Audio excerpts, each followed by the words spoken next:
এখন তোমাদেরকে জিজ্ঞাসা করব, বড় হয়ে কে কি হতে চাও? সবাই বলবে। বলো, তুমি বলো, বড় হয়ে কি হতে চাও? ডাক্তার। আচ্ছা, বলো তুমি কি হতে চাও বড় হয়ে? ম্যাডাম। ম্যাডাম হতে চাও। বলো, তুমি বলো কি হতে চাও বড় হয়ে? আচ্ছা, তুমি বলো বড় হয়ে কি হতে চাও?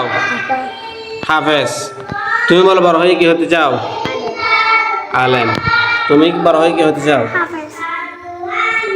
তুমি বলো বড় হয়ে কি হতে চাও? পুলিশ। পুলিশ। আচ্ছা, বলো বড় হয়ে কি হতে চাও? আর্মি। আর্মি। বলো, তুমি বলো বড় হয়ে কি হতে চাও? পাইলট।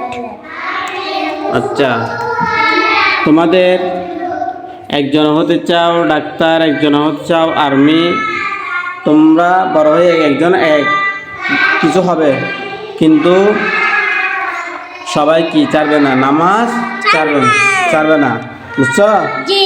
বড় হয়ে সবাইকে নামাজের দাওয়াত দিবে, ঠিক আছে? বুঝছো?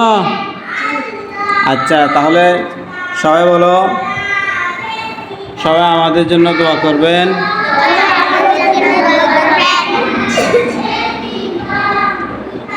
আচ্ছা, তোমরা এক একজন একটা বলছো, মাশাআল্লাহ। তোমাদের যেটা হতে চাও, সবাইকে যেন আল্লাহ তাআলা কি করেন, নামাজের জন্য, আল্লাহর হুকুম মানার চলে যাওয়ার জন্য। ঠিক আছে না? আচ্ছা, তোমাদেরকে এখন হাদিস পড়ানো হবে। বলো 31 নম্বর হাদিস শরীফ। মা আসফালা মিনাল কাবাইনি মিনাল ইজারি ফিন্নার।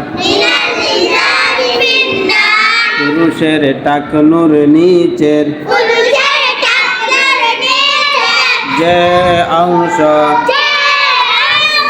পায়জামা বা লুঙ্গি দ্বারা ঢাকা তাকে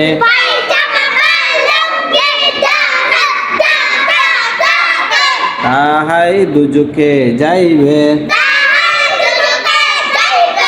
সাই দাঁড়াও, তুমি দাঁড়াও, বলো তো হাদিস, আজ এটা বলো।